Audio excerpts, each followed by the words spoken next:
Halo, selamat datang kembali pada perkuliahan kita.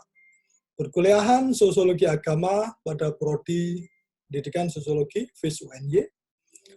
Dan pada kesempatan kali ini, kita melanjutkan diskusi dengan topik hubungan antara perempuan, gender, agama, dan kajian feminisme atau pengaruh feminisme dalam sosiologi agama dewasa ini.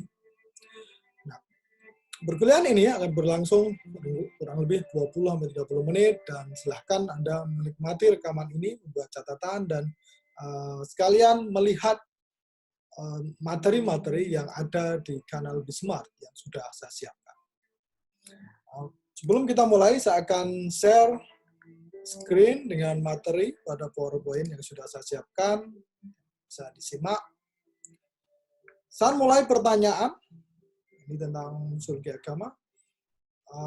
Pertanyaan terkait dengan perempuan dalam kehidupan sosial atau pertanyaan feminis. Pertanyaannya sederhana. Apakah perempuan lebih lemah pada dasarnya secara sosial, fisik, emosi, politik, sosial, budaya, ekonomi, dan sebagainya dibandingkan dengan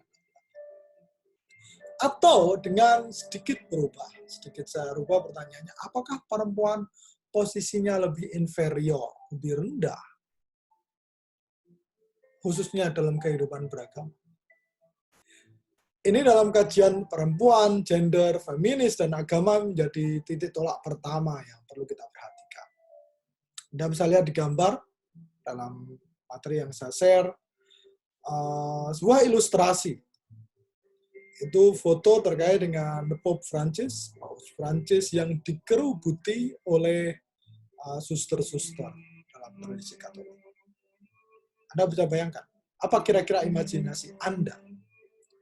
Apa analisis struktural, hierarkis hubungan antara Pope Francis, Paus Francis dengan suster-suster yang ada? Dan bagaimana hubungan itu dibangun? Dengan meletakkan pertanyaan yang saya kemukakan di awal tadi, apakah perempuan lebih lemah? Apakah perempuan posisinya lebih inferior dalam kehidupan beragama? Materi itu yang akan mengawali atau mencoba kita lihat dalam diskusi sosiologi agama dengan topik hubungan antara perempuan, gender, feminisme, dan agama. Berikutnya ada beberapa materi yang akan kita bahas. Saya akan sedikit mengulang tentang perempuan dalam gender, feminis, bagaimana kita meletakkan kajian secara sosiologis awal, kemudian sedikit mengulang tentang tahapan perkembangan kajian gender dan feminisme dalam sosiologi secara umum. Setelah itu baru kita akan masuk ke topik terkait dengan perempuan dalam bias gender, agama, bagaimana itu terjadi, apa beberapa contohnya, apa yang perlu kita cek, kita lihat. Kemudian bagaimana di era abad ke-19, ke-20, dan ke abad 21 sekarang, dengan dorongan emansipasi perempuan, tuntutan kesetaraan perempuan, melahirkan emansipasi perempuan dalam kehidupan beragama. Dan bagaimana bentuknya? Bagaimana kita kemudian bisa mengidentifikasi dalam konteks-konteks yang berbeda. Tapi kemudian saya akan coba lihat lebih detail tentang dalam topik ini, sebuah asumsi yang sering dipandang bahwa perempuan, meskipun mereka secara posisi seringkali dianggap inferior, lebih rendah dibandingkan laki-laki dalam kehidupan beragama, mereka ternyata lebih religius. Apakah betul seperti itu? Dan hubungannya kemudian dengan perempuan dan sekularisasi. Kalau memang perempuan lebih religius, apakah perempuan terdampak dengan sekularisasi? Sebuah proses sosial yang mengiringi modernisasi, di mana ketika kehidupan masyarakat, ketika kehidupan individu semakin rasional, semakin modern, semakin penuh dengan kesibukan-kesibukan dan tanggung jawab sosial politik yang ada, dan termasuk ekonomi, kemudian terjadi diferensiasi lembaga sosial dari kungkungan pengaruh agama, mereka menjadi lebih sekuler. Dalam arti tidak lagi terlalu patuh terhadap tradisi keagamaan, tidak terlalu religius, dan tidak terlalu merujuk pada tradisi agama dalam kehidupan sehari-hari. Apakah perempuan masuk ke sana? Atau ada catatan yang khusus? Dan catatan akhir saya akan nanti melihat organisasi perempuan beragama, organisasi agama berbasis perempuan yang tidak bisa kita lupakan juga. Oke, perempuan dalam gender. Saya akan mulai materi pertama tentang perempuan dalam gender. Pertama, saya akan sedikit klarifikasi tentang gender. Apa sih gender? Pertama, saya ingin mengajak Anda membuat penjelasan bahwa gender ini adalah sebuah bentuk konstruksi sosial. Dalam arti, kalau saya mengatakan itu konstruksi sosial, dia punya sesuatu yang khas. Dia adalah bentuk atau semacam moda pembedaan peran sosial individu yang didasarkan pada perbedaan jenis kelamin. Jadi kita tidak membicarakan jenis kelamin, tapi kita membicarakan tentang bagaimana perannya yang berbeda dalam konteks masyarakat yang berbeda-beda. Itu yang disebut gender, bukan jenis kelamin. Jenis kelamin artinya itu hanya variabel yang bisa diganti dengan yang lain. Tapi pembedaan peran itu yang lebih krusial. Maka itu berbasis jenis kelamin atau nanti ada pembedaan yang lain lagi. Nah, kajian tentang gender dalam sosiologi didasarkan pada, saya ambil dari Ritzer di buku Sociological Theory tahun 2008, halaman 494-5. Dia menguatkan tentang 4 pertanyaan dasar feminisme tentang perempuan. Sebuah hal ketika kita pengen memahami mengapa gender itu penting, mengapa gender itu krusial dalam kajian sosiologi, ada 4 pertanyaan yang kita ajukan.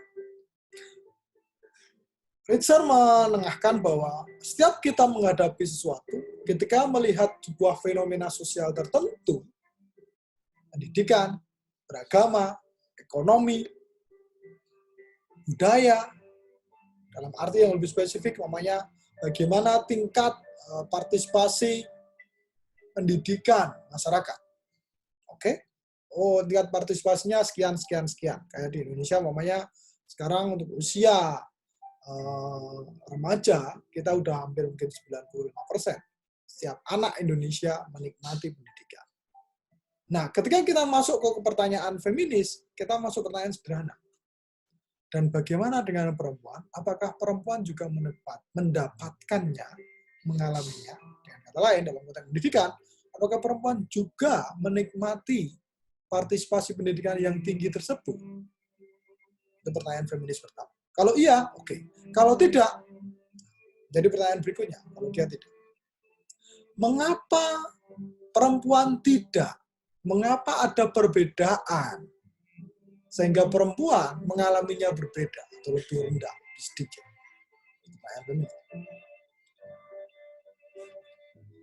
Pertanyaan ketiga adalah, apakah kita bisa merubahnya sehingga ada kesetaraan? Pertanyaan ketiga.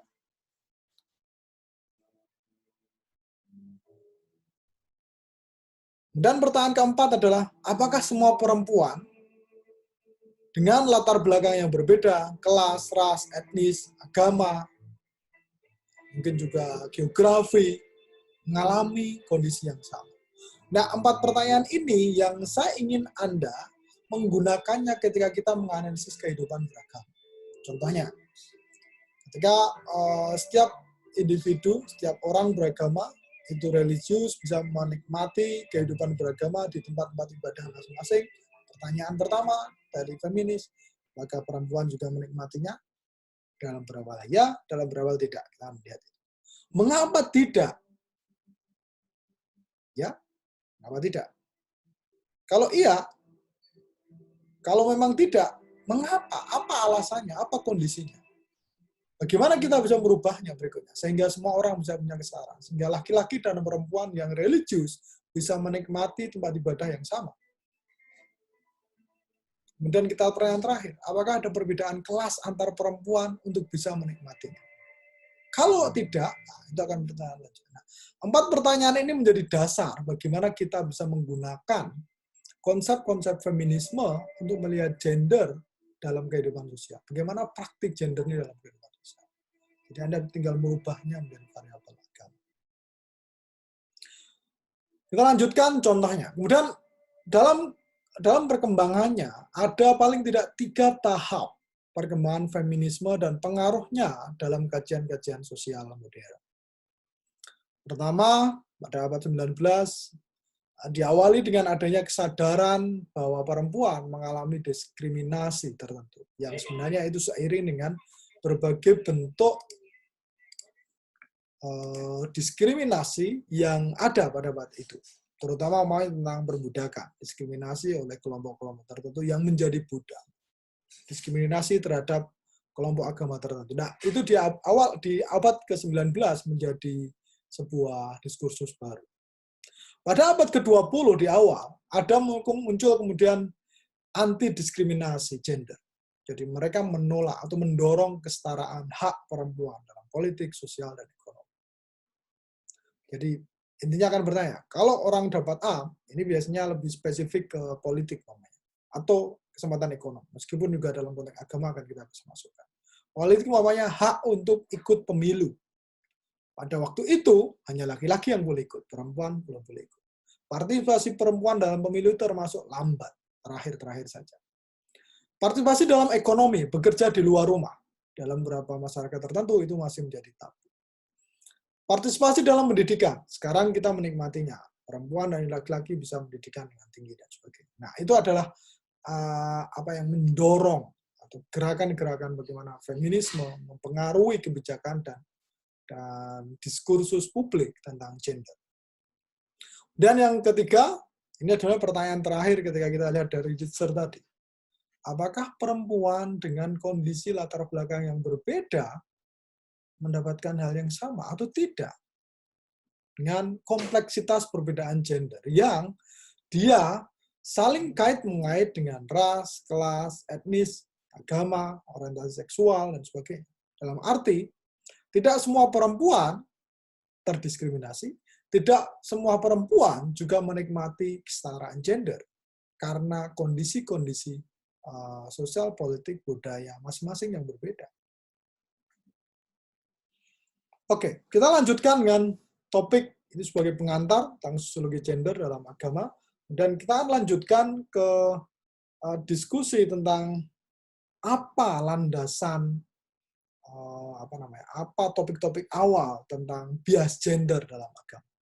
Jadi kita akan mulai dengan asumsi bahwa agama ini sebagai sebuah produk yang sosial yang sudah sangat lama, sebuah bagian dari budaya masyarakat yang memang pada dasarnya atau pada awalnya adalah sangat terpengaruh dengan doktrin-doktrin patriarki yang menempatkan perempuan berbeda, lebih rendah dari perempuan, maka agama juga mewarisi itu. Maka ada bias gender dalam agama. Saya contohkan di presentasi ini, Anda bisa lihat tentang bentuknya.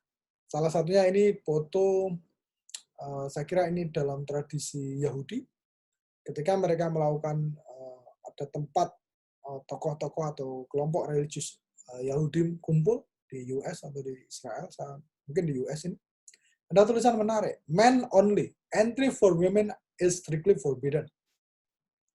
Hanya untuk laki-laki. Masuk, perempuan tidak boleh masuk, sangat tidak boleh masuk. Ini sangat umum dalam tradisi keagamaan. Beberapa tradisi keagamaan hanya memberikan privilege kepada laki-laki dan membatasi keterlibatan perempuan di dalamnya. Anda bisa contohnya dominasi laki-laki dalam kepemimpinan. Pemimpin atau tokoh-tokoh agama yang punya hak untuk memimpin peribadatan biasanya sangat privilege itu laki-laki.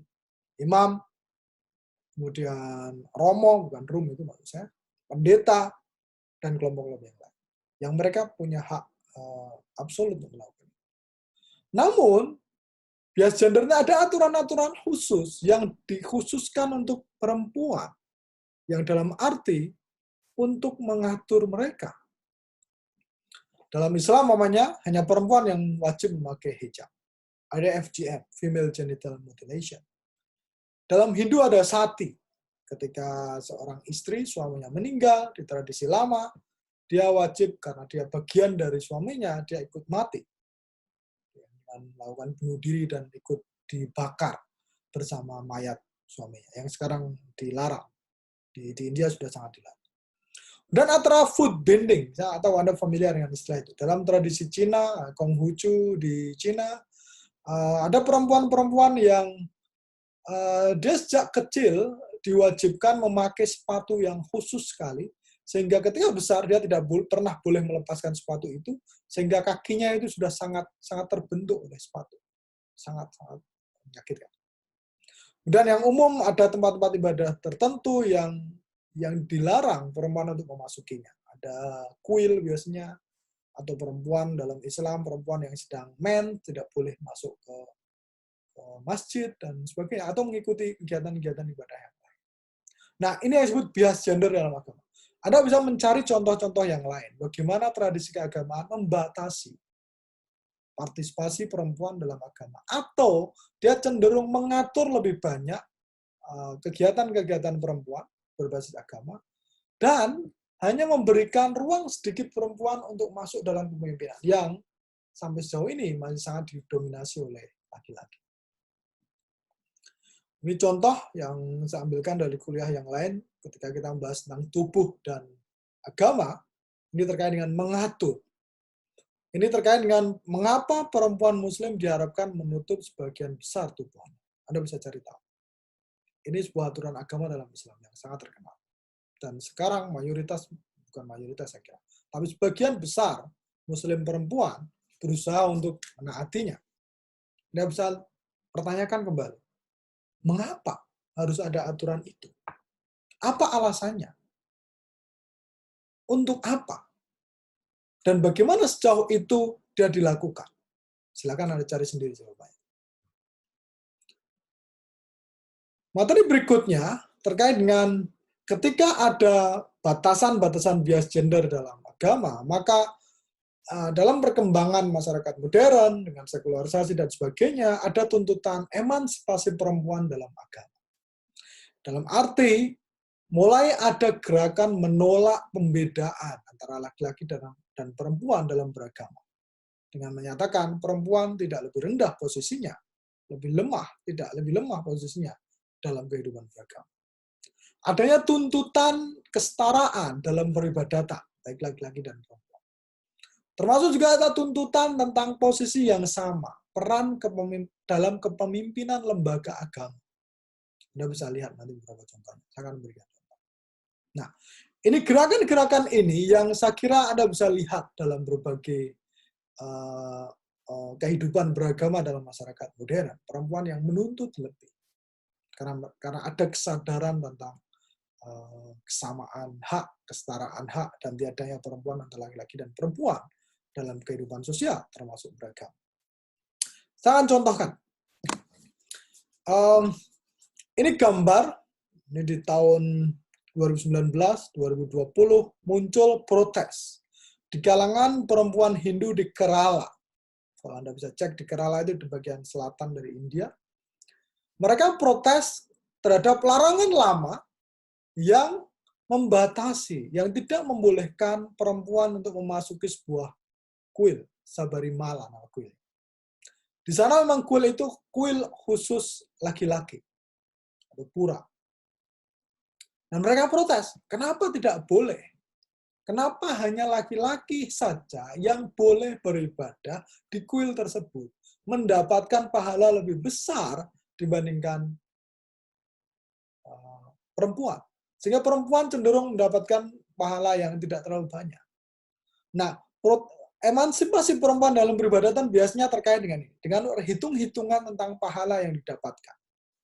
Dalam beberapa hal, Anda bisa cek pahala yang lebih besar ketika beribadah di tempat khusus. Yang tempat khusus tadi dibatasi hanya untuk laki-laki. Sehingga perempuan punya kesempatan lebih kecil. Namanya biasanya, ini kalau kita bisa sedikit twist dalam konteks Islam, tentang kewajiban sholat Jumat, yang selama ini hanya untuk laki-laki. Hanya memang masih sangat jarang kita menemukan muslimah melakukan protes untuk dapat dibolehkan ikut sholat Jumat. Ini juga bertanya. Itu privilege, tidak diwajibkan, atau itu menjadi kerugian karena mendapatkan pahala yang lebih sedikit. Kesempatan beribadah yang berbeda bagi kita. Nah, emansipasi ini bisa kita lihat contohnya, ini cukup kontroversial, dari feminis muslim Aminah Wadu. Anda bisa cek, Anda bisa googling pemikirannya, yang dia salah satunya mendorong kesetaraan beragama dalam tradisi Islam, yang dia contohkan sebuah eksperimental dengan melakukan sholat jamaah di mana dia sebagai imamnya. Sedangkan makmumnya itu laki-laki dan perempuan, dan laki-laki perempuannya, jamaah laki dan perempuan, tidak dibedakan softnya, depan belakang. Untuk mendorong adanya kesetaraan hak antara laki-laki dan perempuan dalam beribadah. Jelas ini kontroversial, Anda bisa cari informasinya dan bagaimana tanggapannya sejauh ini dalam masyarakat. Atau contoh yang lain dalam tradisi Buddha terkait dengan bhikkhuni atau bhiksuni, biksu perempuan. Dalam beberapa tahun terakhir, ada dorongan untuk memiliki sebuah lembaga kepemimpinan agama Buddha tersendiri yang terpisah dari lembaga kepemimpinan Buddha Sangha namanya, yang selama ini banyak didominasi oleh laki-laki. Sehingga peran bhiksuni cenderung sangat minimal dalam Sangha. Nah, ada tuntutan itu. Dan bhiksuni di Asia Tenggara, di Asia itu jumlahnya tidak sedikit, itu banyak sekali.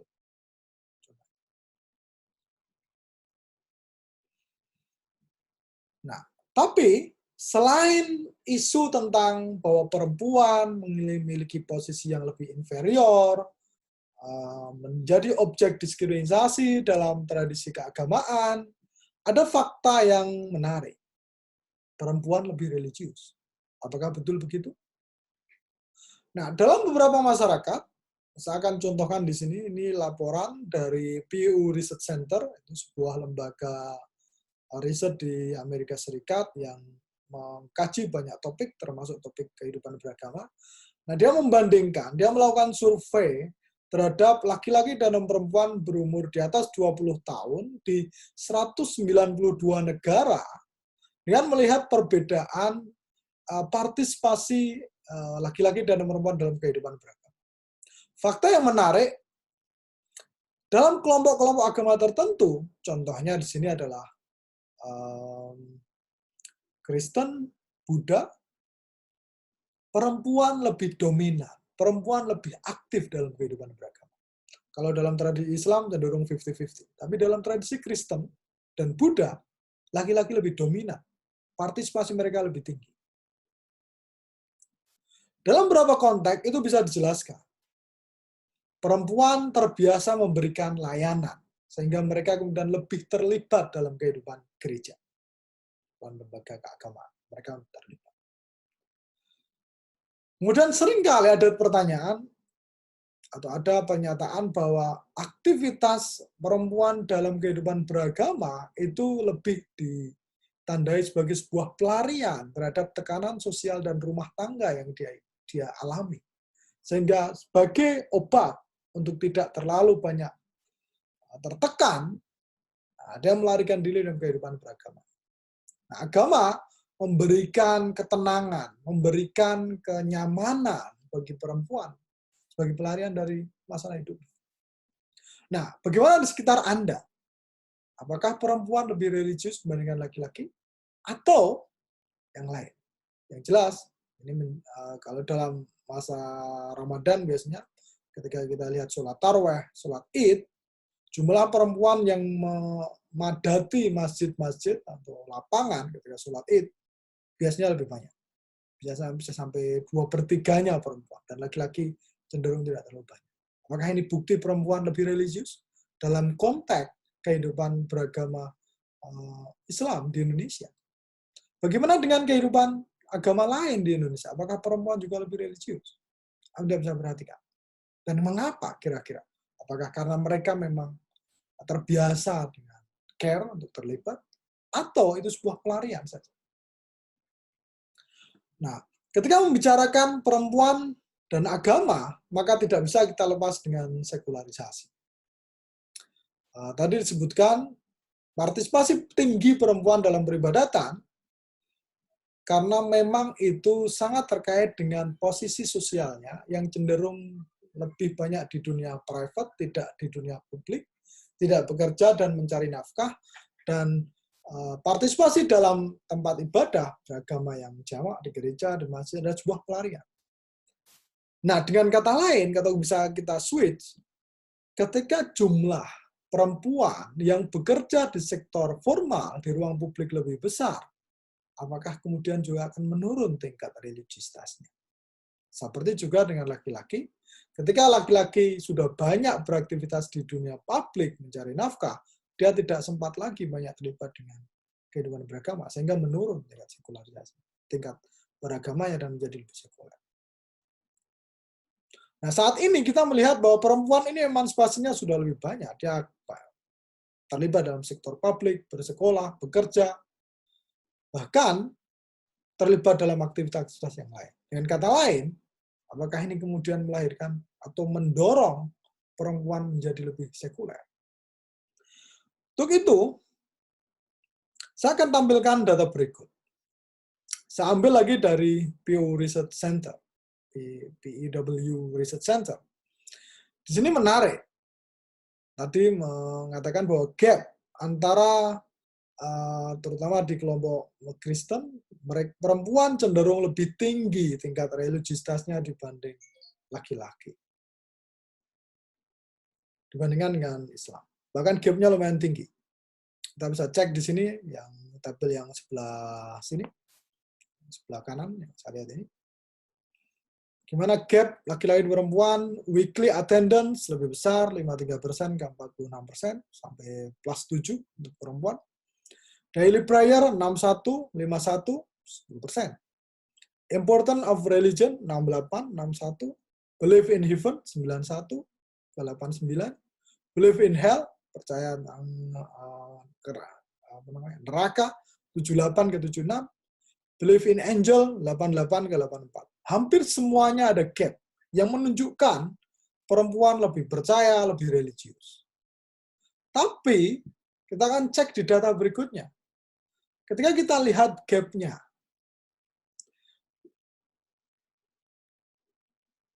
ini menarik. Ini data antar negara yang dilakukan oleh Pew Research, di mana dia di grafik yang di sini, di mana negara-negara yang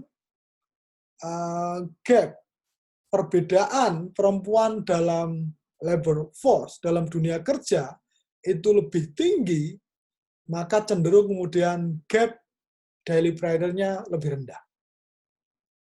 Jadi ini grafik ini menunjukkan kalau perempuan banyak beraktivitas di sektor publik, maka dia akan terdampak pula dengan proses sekularisasi yang mengiringi modernisasi. Dengan kata lain, perempuan ternyata juga mengalami itu. Nah, topik-topik ini yang menarik. Kenapa perempuan juga menjadi sekuler? Jadi ketika dia menjadi lebih religius, ada kondisi-kondisi yang perlu kita lihat lebih jauh.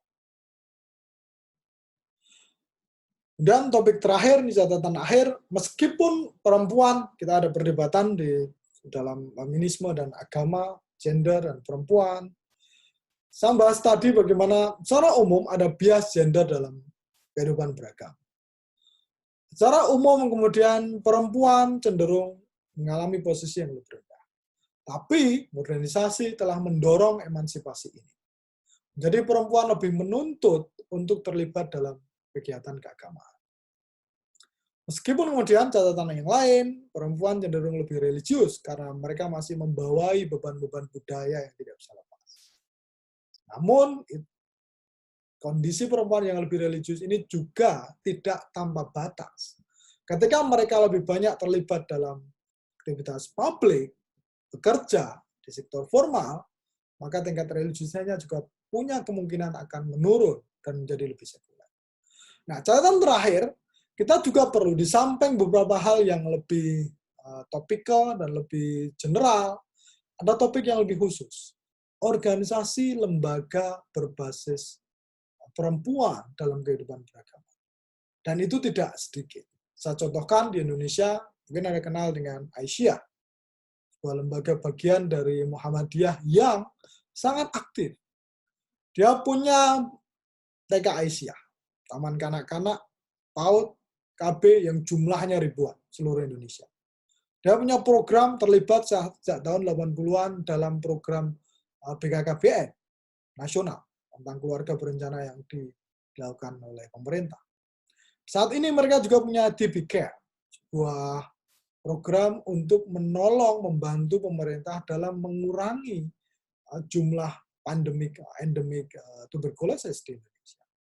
Nah, organisasi lembaga keagamaan berbasis perempuan ini menjadi khas. Ini menjadi sebuah pertanyaan. Di samping mereka ada bias gender dalam perempuan, tapi perempuan juga satu elemen yang sangat besar pengaruhnya mempengaruhi kehidupan beragama dalam masyarakat modern tersebut. Oke, saya kira itu untuk perkuliahan kita pada kesempatan kali ini. Silakan untuk memperdalam sendiri dalam materi-materi yang sudah ada dengan 4 pertanyaan dari Ditzer tadi tentang apakah perempuan mengalami hal yang sama dalam sebuah tradisi keagamaan? Kalau iya, oke. Kalau tidak, mengapa? Apakah bisa dirubah? Dan apakah setiap perempuan juga menikmati kondisi tersebut? Apakah ada perbedaan-perbedaan kelas, etnis, tradisi tertentu, geografis, yang mempengaruhi perbedaan antar perempuan dalam menghadapi, menikmati, mendapatkan hak-hak dalam sebuah tradisi keagamaan.